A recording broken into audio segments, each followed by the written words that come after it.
রামায়ণ অনুযায়ী ভগবান শ্রী রামচন্দ্র অযোধ্যা সেই সময় এই রাম মন্দিরকেও ধ্বংস করা শেষ পর্যন্ত সুপ্রিম কোর্টে পৌঁছায়। মূল মন্দিরটি হবে 1000 বছরের আয়ু থাকবে সম্পূর্ণ অনুদানের টাকায় মুসলিম ও খ্রিস্টান সম্প্রদায়ের মানুষের কাছ থেকেও। নমস্কার ফ্রেন্ডস, আর মাত্র কিছু সময় বাকি আছে। অযোধ্যায় প্রাণ প্রতিষ্ঠা হতে চলেছে বিশ্বের তৃতীয় বৃহত্তম হিন্দু মন্দিরের। হ্যাঁ, ঠিকই ধরেছেন, আমি কথা বলছি বহুল চর্চিত এবং বিতর্কিত রাম মন্দিরের।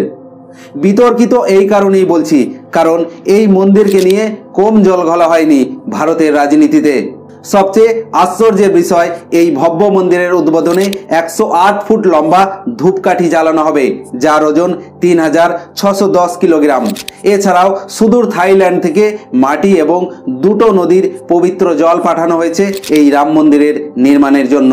যাই হোক, প্রথমে পুরানো হিন্দু মন্দির এবং তার ওপর বাবরি মসজিদ এবং সবশেষে ভগবান শ্রী রামচন্দ্রের জন্মভূমিতে রাম মন্দির নির্মাণের ইতিহাস জানার চেষ্টা করব। এছাড়াও আজকে আমরা জানব এই মন্দিরের ডিজাইন কে করেছে, মন্দিরের আয়তন কত এবং খরচ কত হচ্ছে। মোটামুটি বর্তমানের এই মন্দির সম্বন্ধে সব কিছু জানবো আজকের এই এপিসোডে। প্রাচীন ভারতীয় মহাকাব্য রামায়ণ অনুযায়ী ভগবান শ্রী রামচন্দ্র অযোধ্যায় জন্মগ্রহণ করেন এবং বর্তমানে যে জায়গায় মন্দির তৈরি হচ্ছে সেটাই হচ্ছে ভগবান শ্রী রামচন্দ্রের আসল জন্মস্থান। বাট দুর্ভাগ্যজনকভাবে 1700 শতকে মুঘলরা ভারতে প্রচুর হিন্দু মন্দির ধ্বংস করে। সেই সময় এই রাম মন্দিরকেও ধ্বংস করা হয় এবং সেই স্থানে বাবরি মসজিদ নামে একটি মসজিদ নির্মাণ করে। এর ফলে শ্রী রামচন্দ্রের এই জন্মভূমি ঘিরে হিন্দু এবং মুসলিম সম্প্রদায়ের মধ্যে বিবাদের সূত্রপাত ঘটে। এই ঘটনাকে কেন্দ্র করে বহুবার হিন্দু মুসলিম দাঙ্গা সংঘটিত হয়েছে এবং হাজার হাজার মানুষের মৃত্যু পর্যন্ত ঘটেছে। এই বিবাদ শেষ পর্যন্ত সুপ্রিম কোর্টে পৌঁছায় এবং সেখানেই এই দীর্ঘদিনের বিবাদের একটি সমাধান সূত্র বের হয়। 2019 সালের 9 নভেম্বর সুপ্রিম কোর্ট অযোধ্যা মামলার চূড়ান্ত রায় দেয়। সুপ্রিম কোর্ট বলেন, ভগবান শ্রী রামচন্দ্রের জন্মস্থান হিসাবে যে বিতর্কিত 2.77 একর জমি আছে সেটা একটা ট্রাস্টের কাছে হস্তান্তর করা হবে। অবশ্যই ট্রাস্টটি ভারত সরকার দ্বারা গঠিত হবে। এই ট্রাস্টের অধীনেই রাম মন্দির নির্মাণ হবে। অবশেষে শ্রী রাম জন্মভূমি তীর্থক্ষেত্র নামে একটি ট্রাস্ট গঠিত হয় এবং এই ট্রাস্টটি বর্তমানের এই মহান রাম মন্দিরটি নির্মাণ করছেন।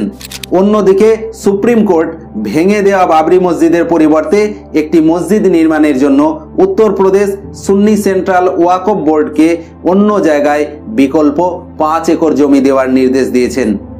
সুপ্রিম কোর্টের রায়ের পর প্রধানমন্ত্রী নরেন্দ্র মোদী 2020 সালের 5ই আগস্ট আনুষ্ঠানিকভাবে ভূমি পূজন করেন এবং মহান ঐতিহ্যবাহী রাম মন্দিরের ভিত্তিপ্রস্তর স্থাপন করেন। ভূমি পূজন উপলক্ষে ভারতবর্ষের বিভিন্ন ধর্মীয় স্থান থেকে পবিত্র মাটি এবং জল পাঠানো হয়েছিল এই রাম মন্দিরে। আহমেদাবাদের সোমপুরা পরিবার দ্বারা রাম মন্দিরের মূল ডিজাইনটি তৈরি করা হয়েছে। এই সোমপুরা পরিবার সোমনাথ মন্দির সহ 15 প্রজন্ম ধরে বিশ্বব্যাপী 100টিরও বেশি মন্দিরের ডিজাইন তৈরি করেছেন। হিন্দু গ্রন্থ, বাস্তুশাস্ত্র এবং শিল্পশাস্ত্র অনুসারে 2020 সালে এই রাম মন্দিরের ডিজাইন তৈরি করেছিলেন চন্দ্রকান্ত সোমপুরা এবং তার 2 পুত্র নিখিল এবং আশিস সোমপুরা। মূল মন্দিরটি হবে 250 ফুট চওড়া, 380 ফুট লম্বা এবং 49 মিটার উঁচু। মন্দিরটি কমপ্লিট হলে মন্দির কমপ্লেক্সটি হবে বিশ্বের তৃতীয় বৃহত্তম হিন্দু মন্দির। মন্দিরটি নাগারা শৈলী স্থাপত্যের গুর্জারা চৌলক্য শৈলীতে ডিজাইন করা হয়েছে। বিখ্যাত L&T কোম্পানি বিনা খরচে মন্দিরের ডিজাইন এবং নির্মাণে সাহায্য করছেন। Central building research institute, national geophysical research institute, এছাড়াও বোম্বে, গুয়াহাটি এবং মাদ্রাজ IIT মাটি ও কংক্রিট পরীক্ষা এবং ডিজাইন তৈরির ক্ষেত্রে সহায়তা করেছে। শ্রী রাম জন্মভূমি ট্রাস্টের কথা অনুযায়ী মোটামুটি 1000 বছরের আয়ু থাকবে এই রাম মন্দিরের। মন্দির নির্মাণে কোনো ইস্পাত ব্যবহার করা হবে না। রাজস্থানের বংশী বেলে পাথর দিয়ে তৈরি হচ্ছে মন্দিরটি। এই বিরল গোলাপি মার্বেল পাথর যা তার সৌন্দর্য এবং শক্তির জন্য বিশ্ববিখ্যাত। মন্দিরটি নির্মাণ হচ্ছে সম্পূর্ণ অনুদানের টাকায়। মন্দির নির্মাণে আনুমানিক খরচ হবে 1800 কোটি টাকা। 2021 সালের 1 জানুয়ারি প্রাক্তন রাষ্ট্রপতি রামনাথ কোবিন্দ 5 লক্ষ টাকা অনুদান দিয়ে রাম মন্দির নির্মাণে প্রথম অবদান রাখেন।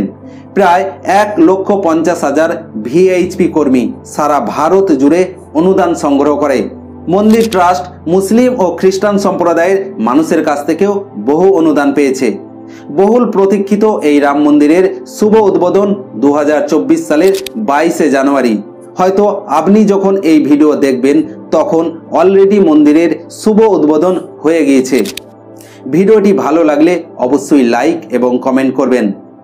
ভিডিওটি শেয়ার করার মাধ্যমে রাম মন্দির নির্মাণের এই কাহিনীটি সকলের কাছে পৌঁছে দিন।